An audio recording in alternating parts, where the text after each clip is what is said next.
Hola, buenos días a todos aquellos que ya me conocéis desde hace tiempo y bienvenidos a mi canal para aquellos que lo habéis encontrado por primera vez. Mi nombre es David Escors y esta es otra lección del curso que estoy subiendo sobre fundamentos de cosmología. Y en este caso, esta lección la he titulado El K del universo, energía o curvatura. Si no sabéis de lo que estoy hablando, os aconsejo que visualicéis el curso desde el principio. Es fácil, las lecciones suelen ser de aproximadamente 20 minutos. También os invito, si queréis, a suscribiros al canal y así recibiréis notificaciones cada vez que suba un vídeo nuevo. Muy bien, si recordáis de las lecciones pasadas, derivamos la ecuación FRW que domina la dinámica de nuestro universo utilizando procedimientos de física newtoniana. En este procedimiento consideramos un universo esférico de radio creciente por el factor de escala A y establecimos una estructura de tipo gas ideal donde las galaxias y las estrellas pues se asemejan a las moléculas de un gas y establecimos una lucha entre dos tipos de fuerzas, entre dos tipos de energías que dominan la dinámica del universo. Una energía potencial gravitatoria de atracción hacia el centro debido a la gravitación, el campo gravitatorio generado por nuestras galaxias, y también una energía cinética de expansión del espacio, no de lo que hay dentro, sino del propio espacio-tiempo. Entonces hay una lucha entre esta energía potencial y esta energía cinética y gracias al planteamiento en ecuaciones de esta lucha conseguimos derivar la ecuación FRW que gobierna la dinámica del universo. No la voy a explicar ya que eso lo hemos hecho bastante bien en las lecciones anteriores, pero os recuerdo que aparte del término que gobierna esta energía cinética del universo, que es el factor de Hubble al cuadrado, y aparte del término que gobierna la energía potencial, nos aparecía otro término aquí con un factor, una constante K, que estaba relacionada por el procedimiento de derivación de la física newtoniana con la energía total de nuestro universo y aparece de esta manera en la ecuación FRW. Así que, utilizando este procedimiento, de una manera muy sencilla, hemos definido esta constante K que está relacionada, no significa que sea igual, como conocéis los que habéis atendido este curso desde el principio, pero está relacionada con la energía del universo, con esta lucha de energías del universo.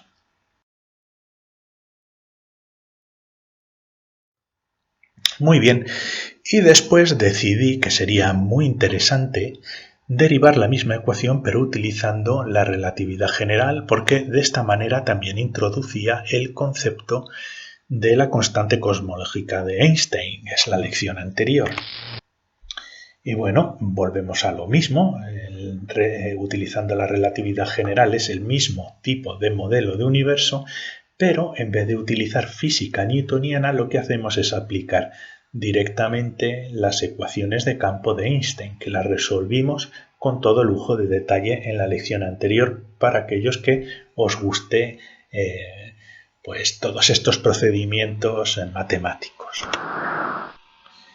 Y después de resolver esta ecuación, este fue el resultado total, una ecuación FRW también, pero fijaos bien en ella.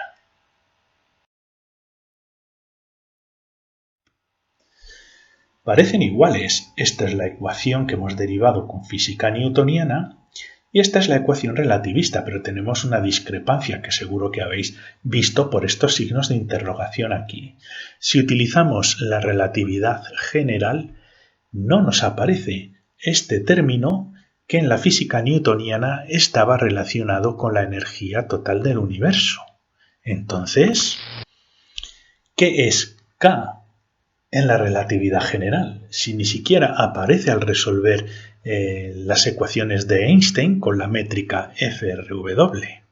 Pues bueno, podemos proponer que igual es la constante cosmológica, que si os acordáis Einstein la introdujo para corregir esa expansión exponencial del universo y se la introdujo de manera artificial en sus ecuaciones de campo. Pero claro, esta constante, este término, lo introdujo Einstein de manera artificial. Entonces no podemos asegurar que este término k dividido el factor de escala al cuadrado corresponda con la constante cosmológica. De hecho, la función a es una función del tiempo, no es constante. Y esto es en directa contradicción con esta constante. Entonces, lo más probable es que este término de aquí no corresponde con la constante cosmológica de las ecuaciones de campo de Einstein. Muy bien, pues para poder resolver este dilema, porque si queréis, si os recuerdo que las ecuaciones de Einstein son una generalización también de las ecuaciones de gravitación de Newton, pues tenemos que ir un paso atrás porque debe haber un pequeño, no fallo, sino inexactitud en el planteamiento que hicimos originalmente para resolver la ecuación FRW utilizando relatividad general. Pues bueno, recordemos que nuestro punto de partida es esta métrica de aquí. Recordad lo que es una métrica.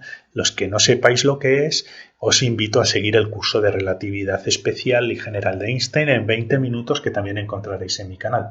Pero bueno, hemos partido de una métrica de este estilo, ¿de acuerdo? De x cuadrado, de y cuadrado, de z cuadrado, con el factor de escala al cuadrado multiplicando cada una de las coordenadas. Todo esto también se ha explicado en las lecciones anteriores.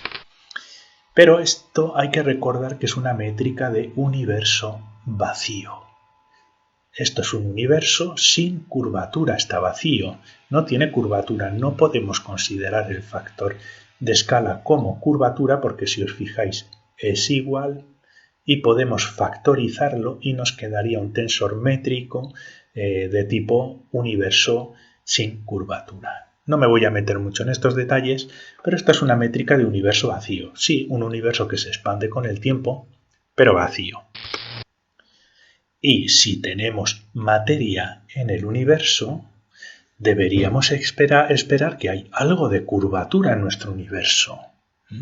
Lógico, si tenemos gravitación, pues debería haber algo de curvatura. Entonces tenemos que modificar esta métrica. ¿Y cómo lo hacemos?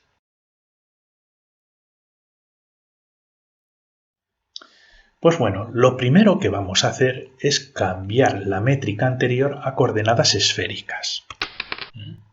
Todo esto lo explicamos también en el curso, en la lección Estructura de un universo en expansión, en la lección 3, donde hablamos un poquito de ese cambio de coordenadas. En vez de x, y y z, ahora tenemos una coordenada radial y dos coordenadas angulares, una coordenada polar y otra coordenada azimutal. Y volvemos a tener nuestro factor de escala que está multiplicando a nuestras coordenadas. Lo primero que vamos a hacer para simplificar las cosas es quitar el factor de escala. No nos va a influenciar en las operaciones que vamos a hacer. Pero esta es nuestra métrica en coordenadas esféricas. Pero no nos engañemos. Esta métrica sigue siendo una métrica de espacio sin curvatura. El que tengamos ángulos aquí y una coordenada radial no implica que el espacio en sí tenga curvatura. Sigue siendo un espacio plano, entre comillas, sin curvatura. Es la misma métrica que hemos visto anteriormente con el de x cuadrado, de y cuadrado, de z cuadrado, pero hemos cambiado las coordenadas. Las he cambiado porque es mucho más sencillo entender todos los procedimientos que vamos a utilizar para introducir la curvatura dentro de esta métrica.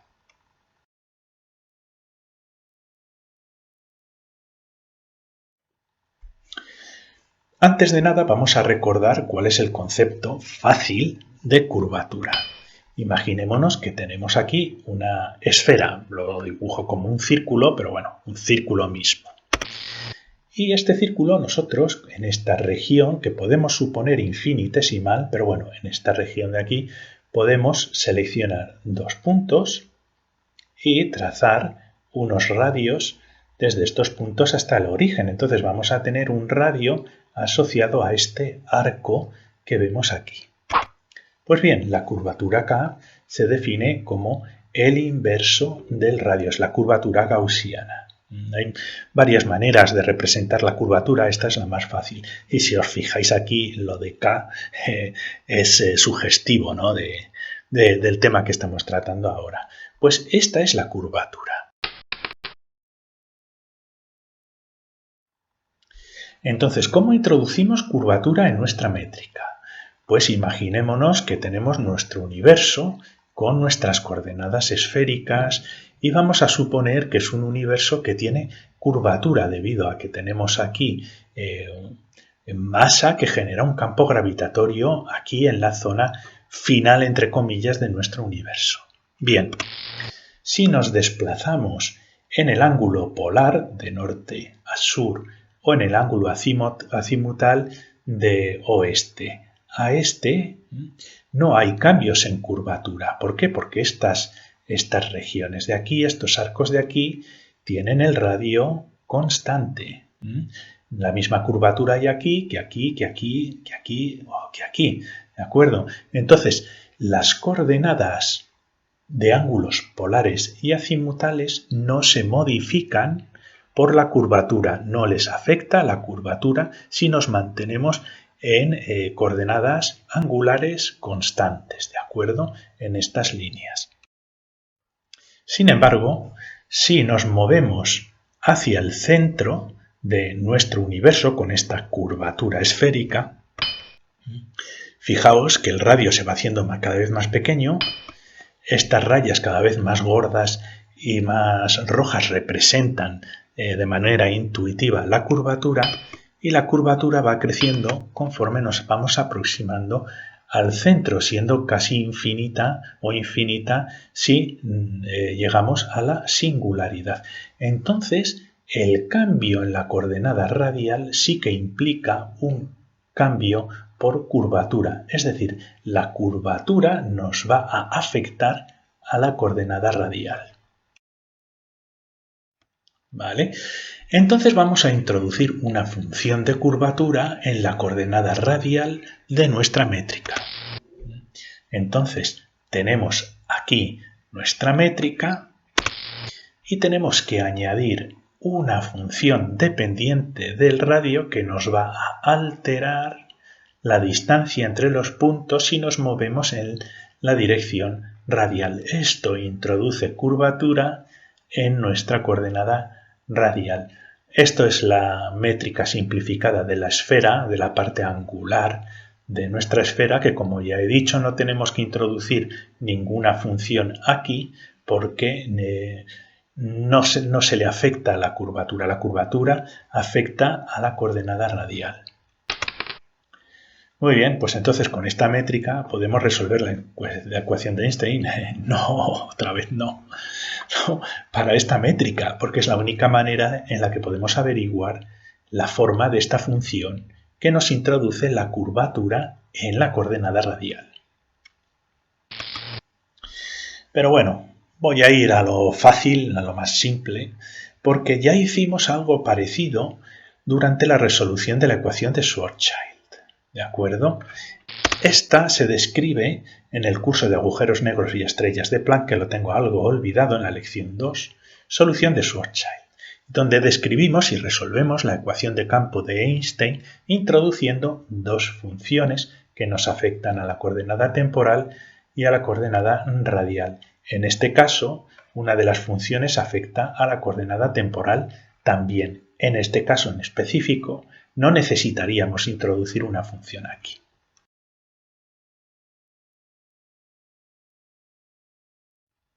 Pero bueno, la solución de Schwarzschild, sin introducir la masa, sin masa, es de esta forma. Fijaos, hay una función que multiplica la coordenada temporal, el c cuadrado lo he quitado, que nunca me gusta, y esta misma función está dividiendo la coordenada radial, y esta de aquí permanece intacta. Recordad que hemos definido la curvatura como el inverso del radio. Y esto significa que podemos sustituir ese inverso del radio como k, aquí como curvatura, multiplicando una constante que aparece en la solución de Schwarzschild, ¿vale? Pero veis que aquí ya hay un factor que nos introduce la curvatura y nos modifica esta coordenada radial y esta coordenada temporal. En la solución nos aparece un término con la curvatura. Pues muy bien, lo que tenemos que hacer ahora es resolver la ecuación para nuestra métrica. Y esta es la métrica que hemos propuesto, con una función que nos multiplica la coordenada radial. Y haríamos exactamente lo mismo que se ha descrito para la ecuación de Schwarzschild y obtendremos una función que se adecúa a la estructura de esta ecuación y que nos va a introducir ese término de curvatura. Y es así, es 1 menos kr cuadrado, siendo k la curvatura. Y este término nos va a modificar la distancia entre dos puntos en nuestra métrica en la coordenada radial, ¿vale? Si no nos movemos en el radio, dr es igual a 0 y solo tendremos cambios en las direcciones polares y azimutales, pero que no están influenciados por la curvatura. Sin embargo, si nos movemos en la coordenada radial, conforme nos vamos acercando al centro de coordenadas, esta función va a ser dominante. Podemos volver a reintroducir el factor de escala y así ya tenemos nuestra métrica en un universo en expansión que además presenta curvatura. Y como hicimos en la lección anterior, si tenemos esta métrica, tenemos también el tensor métrico. Pero el tensor métrico ya no va a ser menos 1 a cuadrado y a cuadrado, ¿no? Sino que va a ser menos 1 a cuadrado dividido 1kr cuadrado, a cuadrado r cuadrado con todos los ángulos por aquí, o sea, un poquito complicado. Tendríamos que utilizar la ecuación de Einstein, utilizar esta métrica, el tensor métrico de la estructura de este espacio, meterla en el tensor de curvatura de Einstein, seguir todos los pasos que hemos hecho, calcular símbolos de Christoffel como locos, tensores de curvatura, escalar de Ricci, etcétera, etcétera. Y finalmente llegaríamos exactamente a la misma ecuación FRW que hemos generado con la relatividad especial general, pero ahora nos aparece ese término k dividido a cuadrado que aparecía originalmente en nuestra solución newtoniana. Entonces ya sabemos de dónde aparece ese término k si utilizamos relatividad general. Pero ahora k no está directamente relacionado con la energía total del universo, como habíamos postulado en la solución utilizando el procedimiento newtoniano, sino que k representa la curvatura global de nuestro universo. Puede ser un número con dimensiones en algunos casos, pero se prefiere dejarlo adimensional. ¿De acuerdo? De tal manera que k, siendo adimensional, puede tomar tres valores: 1, 0 y menos 1. Las interpretaciones. Si k es igual a 1, estamos hablando de un universo con curvatura esférica, con curvatura positiva, esférica. Si k es igual a 0, estaríamos hablando de un universo sin curvatura. Y k es igual a menos 1, estaríamos hablando de un universo con curvatura negativa o un universo con curvatura hiperbólica, que sería muy interesante. Y las mediciones actuales dicen que nuestro universo se puede considerar un universo sin curvatura a efectos prácticos, pero tiene una curvatura ligeramente positiva, como ya habíamos mencionado en las lecciones anteriores. Uno de vosotros, Alfredo, me preguntó si era posible tener un universo con curvatura hiperbólica y además en rotación, y qué implicaría ese tipo de universo. Y bueno, pues lo estuve pensando anoche y pienso que es una muy buena pregunta, pero muy buena pregunta desde un punto de vista instructivo y matemático. Entonces le he pedido el permiso para ver si podemos derivar las ecuaciones que gobiernan ese tipo de universo y qué consecuencias tendría el tener un universo de curvatura hiperbólica que además está rotando.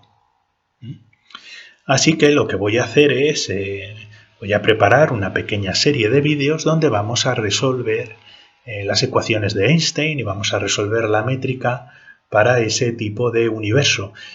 Yo creo que será muy instructivo para todos vosotros y podremos seguir en vivo cómo desarrollamos y resolvemos un problema típico de la relatividad general.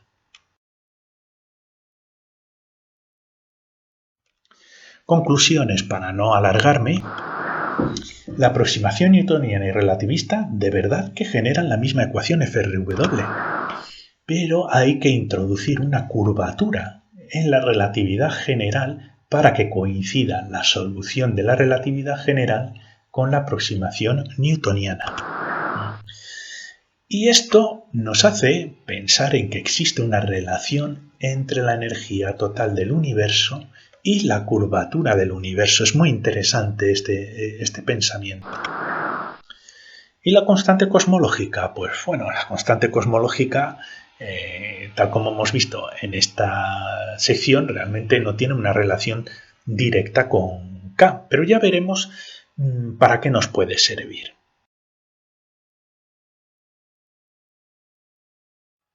Bueno, pues muchas gracias por vuestra atención, espero que os haya gustado esta lección y os veré en la próxima lección. Os recuerdo que podéis suscribiros al canal pinchando en el pequeño ratoncito que os aparecerá aquí. Hasta la próxima.